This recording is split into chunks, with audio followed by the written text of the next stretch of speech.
As it will be for years to come, the comic book movie craze is still on the rise. And for 2023, we have a slate of 10 comic book movies. 4 coming from the DCU, 3 coming from the MCU, 2 coming from Sony, and 1 sleeper comic book movie that's coming from a franchise that's been going downhill for quite a while now, and I'm hoping this film can be its revival. But let's get into the 10 comic book movies coming out in 2023 and rank them by my anticipation.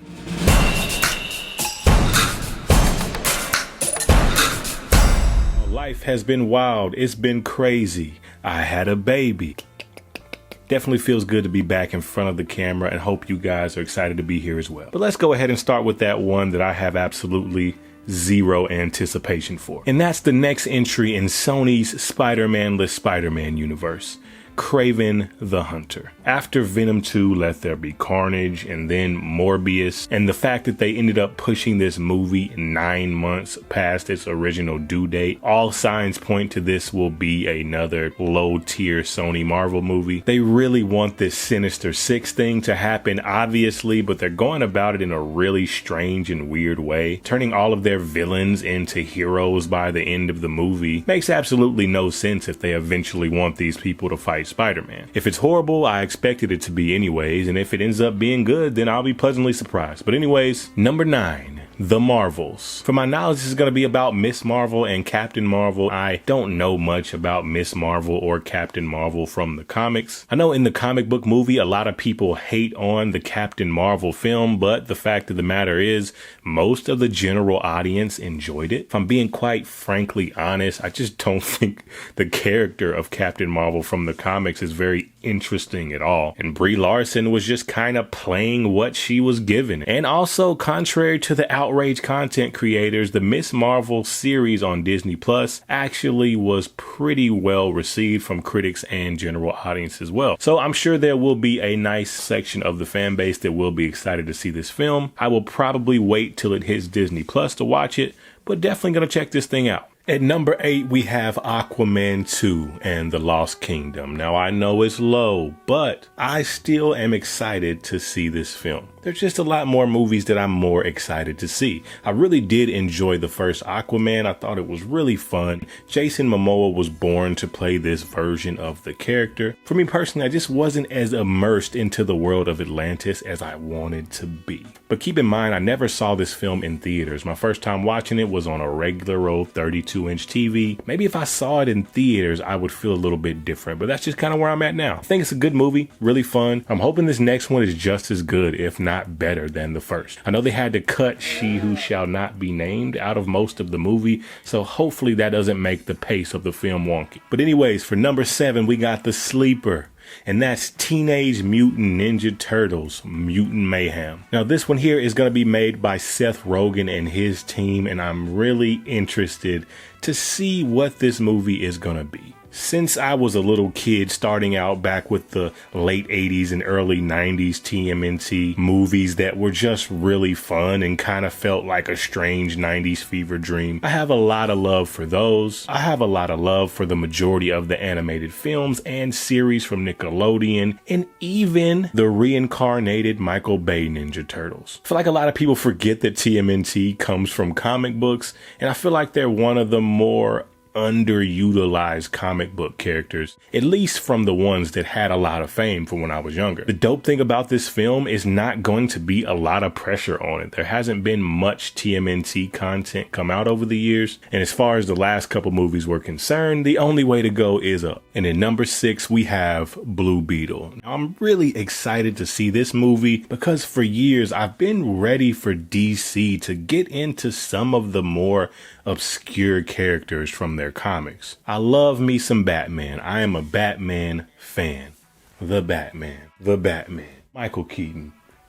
Joker comics. Hand-drawn art from the Dark Knight movie. I love Batman, but Jesus, it's okay to give my boy just a little bit of rest. Now, we don't know much about the Blue Beetle movie other than the fact that the early critics who have seen this have given it a really good score. It was originally slated for HBO Max, but then the executives saw it and said, no, this needs a big theater budget release. That's always a good sign, especially in a company who's been cutting things left and right. The first time I saw Blue Beetle, I think, was back in the day on the Batman Brave and the Bold series, when I've liked them ever since then. Side note, anybody who plays video games, this isn't a promise or a threat. I will destroy you in Injustice 2 with Blue Beetle. I won't say I'm unbeatable, but I'm pretty damn close. All right, we're down to the top 5. Now, like I said, I'm excited to see pretty much all the movies on this list outside of Kraven the Hunter. But these top 5 are the ones that rain, sleet, or snow, I'm gonna do my best to get to the theater and watch these in the way that they were intended to be watched. And at number 5, we got Ant-Man 3 Quantumania. The first Ant-Man movie was a big surprise for me. If someone would have told me that Paul Rudd was gonna play a comic book character, I probably would have laughed in their face. But honestly, he killed it and was perfect for the role. I really love how small scale the first Ant-Man movie felt. It was a great change of pace from all of the super large scale save the world superhero movies at the time. It was goofy, it was fun, and even a little dumb at times, and was a really great palate cleanser. Now, Ant-Man and the Wasp, on the other hand, is another story. I wouldn't dare say it's a bad movie, but I am just not a fan of this film. At its worst, it felt like a placeholder, and at its best, it just seemed kind of pointless. But regardless, I am ready to see Ant-Man 3 Quantumania. These trailers look amazing. As far as scale goes, this will definitely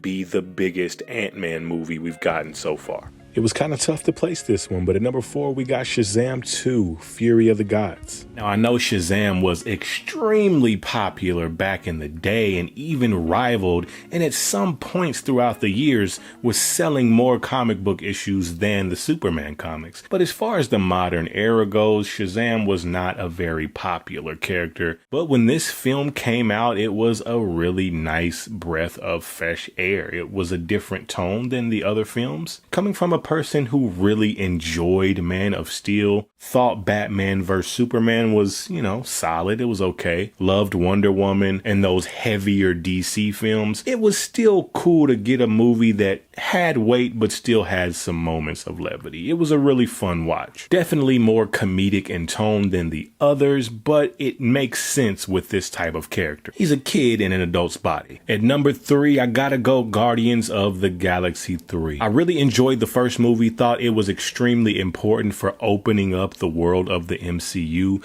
Everything before Guardians of the Galaxy was pretty grounded for the most part.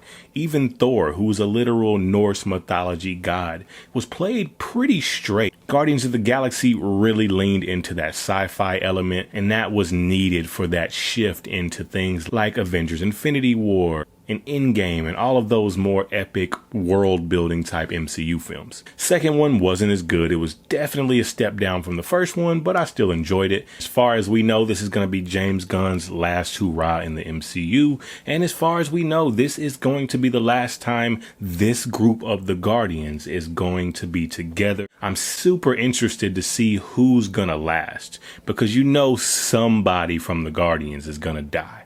Is it gonna be Rocket, Gamora again? Is it gonna be Drax? I know Batista's been ready to give up this character for a while and try some new things. Same thing goes for Zoe Saldana. The only person that I know for sure is really wanting to push on and continue is Chris Pratt. But as far as everyone else, I think it's pretty much a toss-up on who could die in this movie. Let me know who you think is going to be from the cast that's going to die in Guardians of the Galaxy 3. Even though there's been a ton, and I mean a ton, of pretty wild allegations and drama surrounding the main star of this film, I'm still excited to see The Flash. I know there'll be some people in the community who won't go see this film because of those things, but for me, this is not an Ezra Miller movie. This is a Andy Muschietti movie. Ezra Miller did not write this film. Whether or not he would have been there, this film would have been made. He was hired to do a job. This is Andy Muschietti's movie. So I'm still going to watch this movie. Now, if they continue to keep Ezra Miller on, that might be a different story, and I guess we'll see what they'll do after this film. But I'm still highly anticipating this film. They have a lot of faith in it. The scores from the critics who have watched this movie have given it phenomenal ratings. And even though me and you might know about all of the Ezra Miller drama going on, let's be honest, the general audience has no idea. It's gonna keep it from hitting that $1 billion mark. But even with all of that against it, I think we still see a good 700 to 750 million. I'm most excited to see this film because I'm interested to see what they decide to keep from this film and what they decide to retcon. And of course, I'm ready to see my guy, Michael Keaton, back as Batman. But my number one most anticipated comic book movie of 2023 has to be Spider-Man Into the Spiderverse. I'm a huge Spider-Man fan, and that first movie pleasantly, and I mean pleasantly, surprised me. I had zero anticipation or expectation for that movie